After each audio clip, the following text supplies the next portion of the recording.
चलिए आइए, class 10th का है ना, क्लास 10th का एक्सरसाइज 12.3 का एक वीवीआई मैथ है, क्वेश्चन नंबर, इसको वीवीआई कर लीजिएगा, है ना। क्लास 10th का एक्सरसाइज 12.3 का एक मैथ है, क्वेश्चन नंबर 2, बहुत सुंदर सा है। क्वेश्चन कहता है कि केंद्र O वाले दो संकेंद्रीय वृत्त है।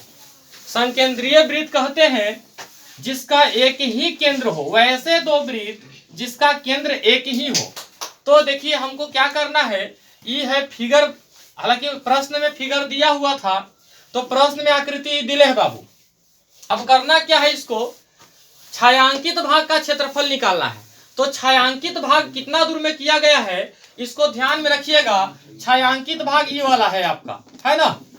दो वृत्त हैं, तो एक को हमने छोटा वृत्त मान रखा है, एक को हमने बड़ा वृत्त मान रखा है, ठीक है ना। एक ई वृत्त हो गए छोटा वाले और एक बड़ा वाले ई वृत्त हो गए। अब देखिए कहता है छायांकित भाग का क्षेत्रफल निकालिए। छायांकित भाग आपका ई वाला पार्ट हो गया। अब त्रिज्या दिया हुआ है, तो छोटे वृत्त का त्रिज्या, तो छोटे कौन हो जाएगा, देखिए यहां हो गया ओ बी या ओ बी या ओ डी, ये ध्यान से देखिएगा, यही हो गया है आपका त्रिज्या छोटका का। त्रिज्या कहते हैं जो सेंटर से कहां तक खींची जाए, परिधि तक। और इसके बीच में एंगल जो बन रहा है कोण, 40 डिग्री का कोण बन रहा है। कितना डिग्री का बन रहा है बाबू, 40 डिग्री का है। अब देखा जाए तो छोटे वृत्त का त्रिज्या, बात मत कीजिए आप लोग, छोटे वृत्त का त्रिज्या ओबी का मान दे दिया 7 सेंटीमीटर, और बड़े वृत्त का त्रिज्या बड़ा कौन हो जाएगा, ओ से ए तक और ओ से सी तक।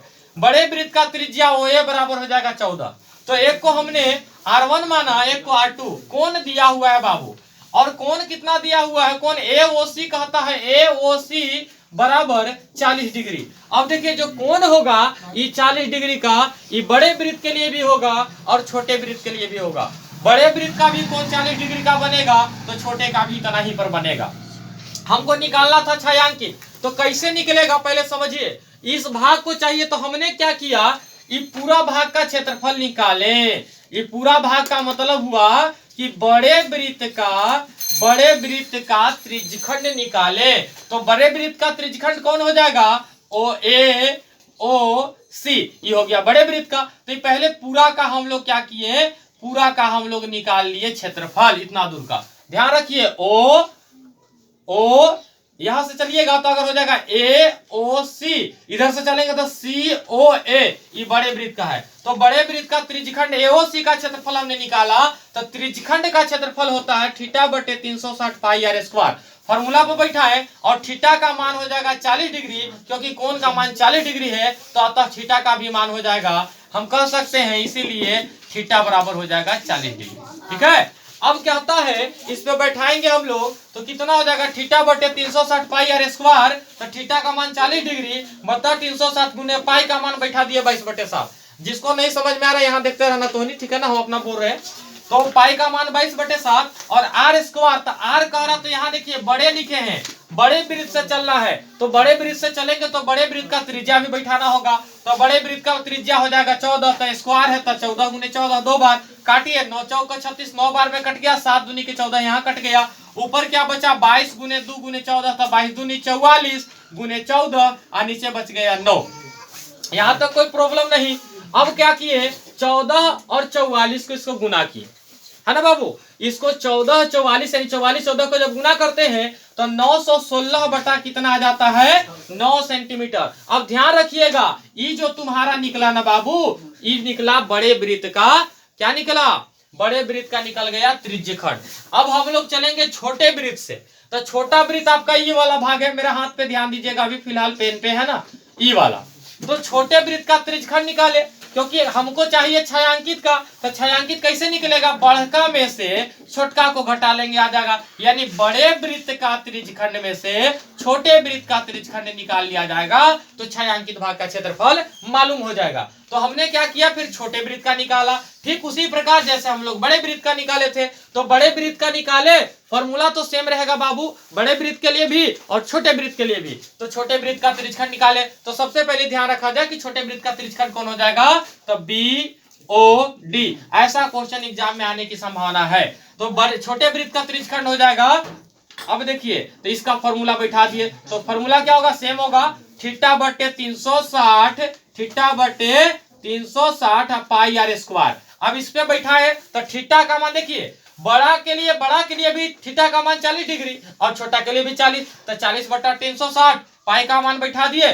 और अबरी देखिए त्रिज्या का मान छोटा है तो छोटे त्रिज्या का मान है 7, तो 7 गुने 7, 7 से 7 कैंसिल कर दिए यहाँ पे, और यहाँ पे 9 के 36 कट गया, ऊपर बचा 22, यहाँ 7, तो 22 7 54 से 154, और नीचे बच गया बाबू 9। तो ये जो निकला बाबू ध्यान दीजिए, 154 बटा जो 9 आया, ये निकला तुम्हारा छोटे का। ये किसका निकला, छोटे का, यानी छोटे त्रिज्यखंड का निकला। अब हमको क्या निकालना है, छायांकित का। तो अतः देखिए क्या कर लेंगे, यहां से देखिएगा, अतः अब देखिए थोड़ा सा देख लीजिए और आप लोग भी देख लीजिएगा। अतः क्या लिखेंगे, छायांकित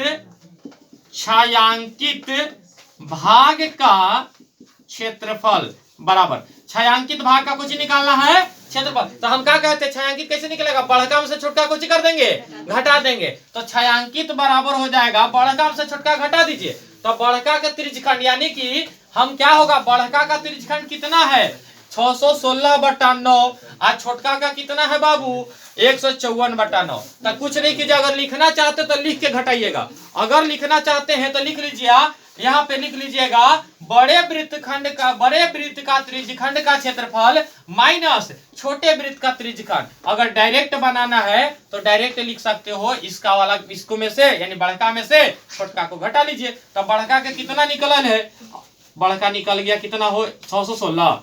अच्छा लिख के बना दे, कैसे बना दे, दोनों तो निकाले हैं, तो लिख लीजिए बड़े वृत्त का त्रिज्यखंड का क्षेत्रफल माइनस छोटे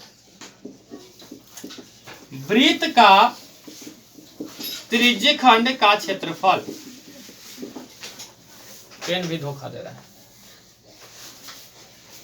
है ना। अब निकालिए, यहाँ पे नीचे वाला आ रहा है बाबू, देखिए तो थोड़ा सा, कुछ नहीं करना है, बड़का में से छोटका घटा दीजिए। तो बड़का कितना है देखिए तो जरा, बड़का है 616 बटे कितना 9, में से घटा दीजिए छोटका के, छोटका कितना है 154 बटा 9, घटाइए यहीं पे बगले में, 9 9 का एलसीएम ले लीजिए, भिन्न का घटाव हो गया, तो 9 9 के रह जाएगा 9, कितना हो जाएगा 616 माइनस 154, जल्दी घटाइए तो बाबू कितना आएगा। अब देखिए 6 में से 4 गया 2 है ना, ये बच गया, 1 में से 5 नहीं घटेगा, 11 11 6 5 11 है ना, तो कितना हो जाएगा 462 बटे कितना 9, इतना सेंटीमीटर स्क्वायर। यही हो गया तुम्हारा आंसर। अगर कटे तो काट दीजिएगा, अगर कटे 462 बटे कितना 9 सेंटीमीटर स्क्वायर, यही आंसर। अगर कटे तो काट दीजिए, नहीं तो छोड़ भी सकते हैं। कट रहा है डायरेक्ट, 6 4 10 2 12 3 से कट रहा है, 9 से डायरेक्ट काटिए तो कटेगा, 9 5 45 नहीं कटेगा, डायरेक्ट नहीं, 3 से कटेगा, 3 3 आई। अच्छा आंसर वो भी हो सकता है, आने तो काट लीजिए। इधर कितना हो जाएगा 3 एकम 3 154, यानी कि कहने का मतलब हुआ 154 बटे 3 सेंटीमीटर स्क्वायर हो जाएगा आंसर। बोलिए कोई दिक्कत यहाँ तक? तो आप लोग प्लीज इसको देखिए और समझिए कैसे कैसे बना, बिल्कुल आसान था। बड़ा वाला क्षेत्रफल में से छोटा वाला क्षेत्रफल घटा देना है, आंसर आ जाएगा, और छायांकित भाग का क्षेत्रफल निकल गया। ठीक है ना, चलिए उतारिए आप लोग।